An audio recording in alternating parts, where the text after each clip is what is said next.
अलिबाग तालुक्यातील नागावमध्ये दिवसेंदिवस लोकप्रिय होत असलेल्या अनोख्या व भव्य हातावरच्या नारळ फोडी व गडगडी नारळ स्पर्धेला स्पर्धक व रसिक प्रेक्षकांचा उत्स्फूर्त सहभाग लाभला। डॉक्टर सचिन शरद राऊळ व राकेश अनंत राणे मित्रमंडळाने गावात नागाव समुद्र किनाऱ्यालगत भरविलेल्या या स्पर्धेत रायगडसह मुंबई, ठाणे, पालघर, सिंधुदुर्ग, गोवा व कोकणातील असंख्य स्पर्धक सहभागी झाले होते।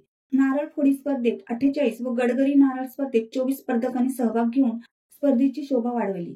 अत्यंत अटीतटीच्या व रंगतदार अशा नारळ फोडी स्पर्धेत संजय घरत, सतीश आचरेकर यांनी अंतिम विजेतेपद पटकावून आकर्षक चषक व रोख पारितोषिक पटकावले, तर गडगडी नारळ स्पर्धेत ग्रंथ नाखवाने प्रथम क्रमांक पटकाविला। स्पर्धेतील इतर उपविजेत्यांना आकर्षक चषक व पारितोषिक देऊन गौरविण्यात आले। नारळी पौर्णिमेच्या अगोदर खेळला जाणारा हा कोकणातील लोकप्रिय सण आहे। इथल्या नारळी पोफळीच्या बागा, नारळ हा आमच्या जीवनातील अविभाज्य व व्यवसायाचा भाग आहे। नारळ फोडी पूर्वापार चाललेला खेळ आहे। येत्या काळात हा खेळ अधिक लोकप्रिय होऊन सर्व दूर पोहोचतोय। पुढील वर्षी या स्पर्धा डे नाईट स्वरूपात घेणार असून या स्पर्धेत महिलांना देखील संधी देण्याचा आमचा मानस आहे। नारळ फोडी स्पर्धेला ऑलिम्पिक मध्ये समाविष्ट केल्यास कोकणकर या स्पर्धेत नक्कीच बाजी मारतील, असा विश्वास डॉक्टर सचिन राऊळ यांनी व्यक्त केला। यावेळी सुप्रसिद्ध गायक रोहित पाटील यांनी छत्रपती शिवाजी महाराजांवर अप्रतिम गीत सादर करून उपस्थितांची मने जिंकली।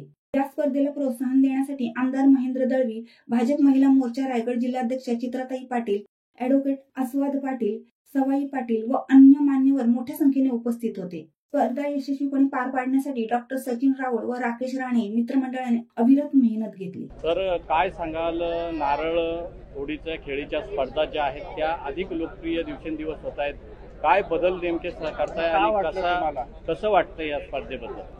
हा आमचा गावाकडला एक सण आहे जो नारळी पौर्णिमेच्या अगोदर आम्ही खेळत असतो। ॲक्च्युली आमचा नारळ हा आमचा एक व्यवसायाचा पार्ट आहे आणि नारळ फुकळींच्या बागा बघायला पर्यटक इथे येत असतात आणि त्याच्यापासून आम्हाला उत्पन्न पण भेटत असतं। पण हा आमचा पूर्व परंपरा चाललेला एक खेळ आहे जो आम्ही आता एक मीडियाद्वारे आणि हे जो यूट्यूब आणि जे सगळं आहे त्याच्यामध्ये आणून आम्ही हा प्रसारित करत आहोत। याच्यामध्ये 2 प्रकारे स्पर्धा खेळली जाते। एक गडगडी म्हणून एक स्पर्धा आहे जो समोरचा प्लेअर मातीवरनं खाली गडगडत पाठवतो आणि त्याच्या विरुद्धचा प्लेअर आहे तो फटका मारतो। तर दुसरी स्पर्धा जी आहे ती आपण 2 प्लेअर समोरासमोर असतात आणि हातावर एक नारळ असतो आणि दुसऱ्या हाताने दुसरा स्पर्धक नारळ फोडत असतो। आणि या स्पर्धेला आमच्याकडे अगदी ठाण्यापासून ते गोव्यापर्यंत दरवर्षी स्पर्धक येत आहेत आणि मागची 5 ते 6 वर्ष झाली मी ही स्पर्धा ठेवतोय।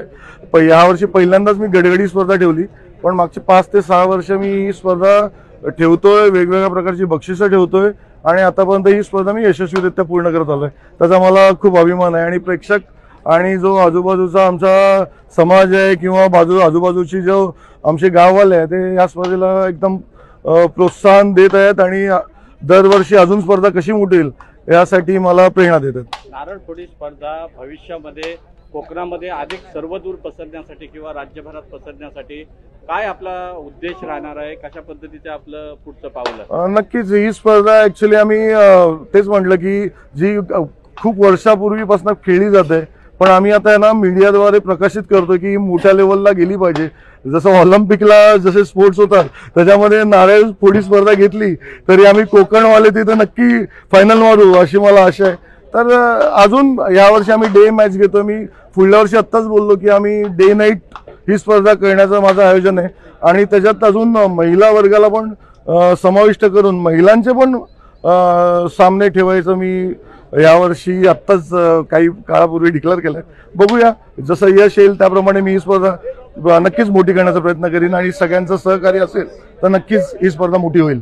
आत्ताच तुम्ही बघितलंय मालवण, गोवा बॉर्डर मालवण, इकडनं पालघर, ठाणे, तसंच आमचा लोकल एरिया मुरुड, श्रीवर्धन, सकाळी जी गडगडी स्पर्धा लिहिण्यासाठी श्रीवर्धन, मुरुड, म्हसळा, इकडे आवास, रेवस आणि नागावच्या आजूबाजूच्या परिसरातील चौल भागातली अशी खूप मंडळी होती। दादा काय सांगाल, नारळ फोडीच्या स्पर्धा कोकणातल्या लोकप्रिय स्पर्धा आहेत आणि येत्या काळामध्ये खूप त्याला प्रसिद्धी मिळते, काय सांगाल, काय नाव आपलं? सर्वप्रथम मी सतीश आचरेकर, मालवण सिंधुदुर्ग मधून या ठिकाणी अलिबाग नागावमध्ये सचिन राऊळ आणि राकेश राणे जी या ठिकाणी नारळ लढवणे स्पर्धा चालू आहेत या ठिकाणी आलेलो आहे बघण्यासाठीही आणि खेळण्यासाठीही। एक स्पर्धा त्यांची होती जी घडघडी म्हणून खेळली जाते आणि एक स्पर्धा जी आहे जी हातावरती आता चालू आहे या ठिकाणी मागच्या साईडला। यांचं खूप चांगलं असं यांचं मित्रमंडळाचं आयोजन आहे। शैलेश नाईक, विपुल राहुल असे आमचे मित्र जे आहेत ते पण या ठिकाणी चांगलं आयोजन करतायत, चांगल्या प्रकारे गर्दी आहे। आणि हे नारळ लढवणे स्पर्धा ही काय असतं म्हणजे ही एक महाराष्ट्राच्या किनारपट्टीची एक संस्कृती आहे जी नारळी पौर्णिमा येते त्या एका महिन्यामध्ये हे बऱ्याच ठिकाणी हा खेळ म्हणून साजरा केला जातो, हा सण आहे एक प्रकारचा। आणि या ठिकाणी चांगले आमचे मित्र आहेत हे त्यांच्याने आयोजन चांगल्या प्रकारे नागावमध्ये केलेलं आहे। यांचं आयोजन आणि टीम भरपूर मोठ्या प्रमाणात टीम खेळत आहेत। गडगडीच्या 24 टीम तसेच त्या दुप्पट 48 टीम आहेत हातावरच्या स्पर्धा जे या ठिकाणी कॅमेरामध्ये दिसत असतील मागे। खूप चांगलं असं आयोजन आहे, खूप चांगली स्पर्धा झालेली आहे। अशीच आमच्या मित्रांनी स्पर्धा चांगले या पुढेही भरवायची अशी आमची चांगली त्यांना। शिवसत्ता टाइम्ससाठी धम्मशील सावंत, रायगड।